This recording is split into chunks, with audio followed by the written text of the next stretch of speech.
Hello everyone and welcome back to a brand new video of mine. This is Kringle Talks Football. I'm Chris Kringle. Before we go any further, if you're brand new to the channel, subscribe to the channel, hit the subscribe button, smash the bell notification every time I upload a video, you'll be notified. Follow me on Twitter, follow me on my podcast as well, at Kringle Talks Football, available on all platforms, Spotify, Apple, etc, etc, etc.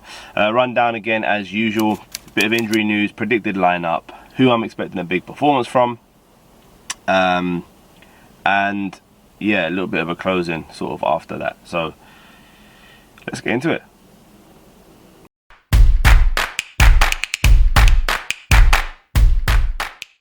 So injury news, Arteta alluded to yesterday that Kieran Tierney has been out obviously last couple of games with a new injury. He didn't specify exactly what the injury was, but it's a new injury that they're trying to be as cautious with as possible, even in training, and when he's just, you know, in and amongst his teammates, he's giving it 500%.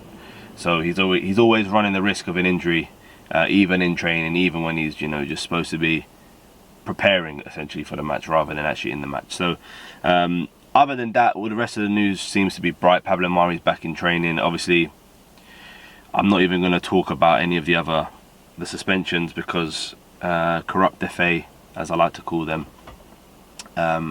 didn't overturn David Luiz's red card, somehow turned over Bednarek's red card from Southampton.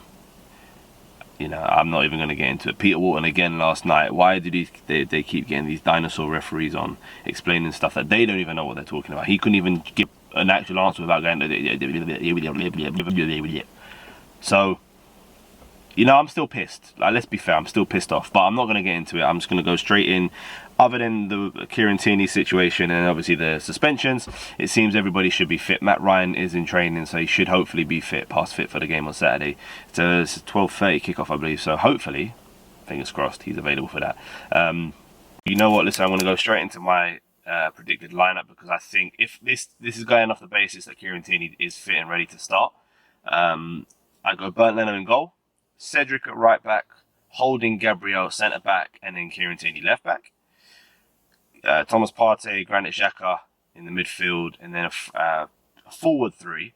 I think a little bit of rotation is needed of Saka, Martin Odegaard, Pepe, and Aubameyang. I think maybe having somebody in and around who can sort of slip the balls in behind and somebody who can latch onto them and run onto them in Aubameyang might work some sort. So that would be my predicted lineup. Expected big bad. Expected big performances. I'm going to go with, obviously, Bukayo Saka, of course. I'm going to go Nicola Pepe because I thought last 3 games he's been outstanding. And obviously for me, I said he was unfortunate to come off against Wolves the other day. I didn't understand that. I understood the substitution. I didn't understand the nature behind it, and especially Aubameyang coming on.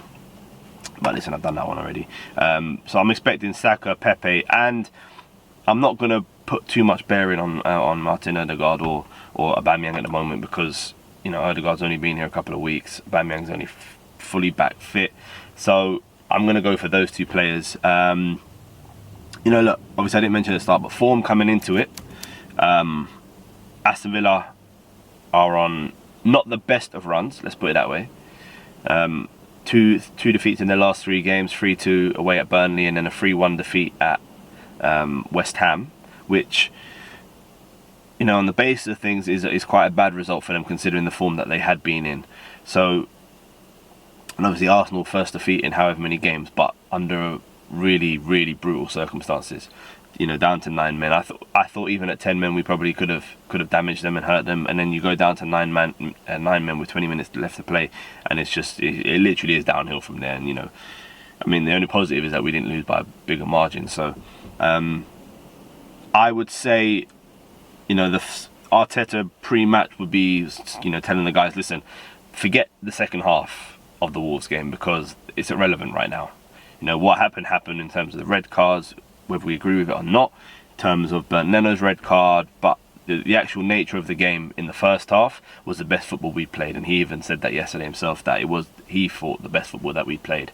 So I would like to think that we will take the first half form going into the Aston Villa game. And listen, if you saw the West Ham game, Aston Villa are there to be got at.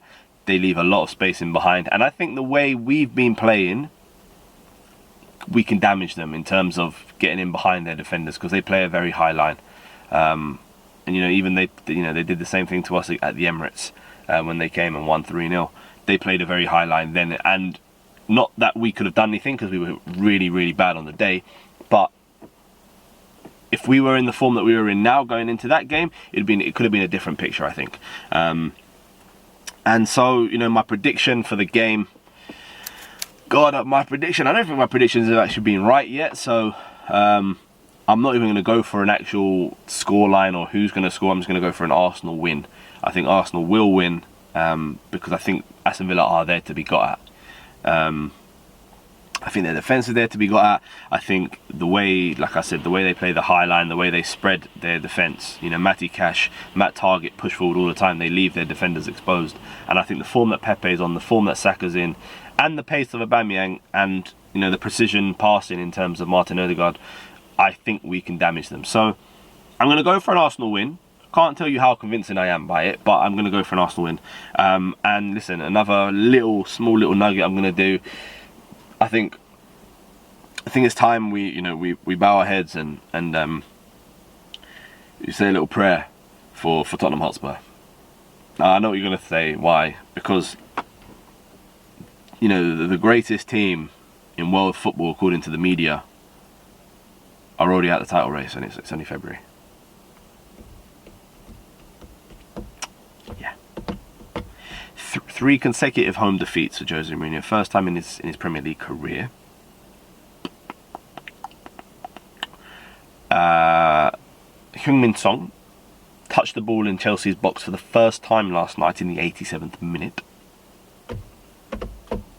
And some Tottenham fans want to tell me that Jose Mourinho's tactics are modern tactics, are good tactics, because what he does is he soaks up the pressure and then counters you. This is the same Jose Mourinho who in 2004 criticised Tottenham for doing that thing.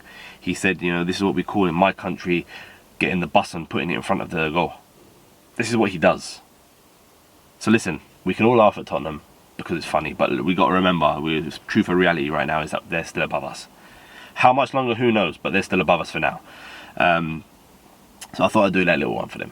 But listen guys, like I said at the start of the video, if you haven't already, subscribe to the channel, hit the notification bell, follow me on Twitter, follow me on Twitch, follow me on my podcast as well, Kringle Talks Football, available on all platforms. I'm Chris Kringle. I'll talk to you as well after the Aston Villa Arsenal game, where hopefully we put in a good performance and we win, and we start climbing up that table yet again. So until next time guys, take care.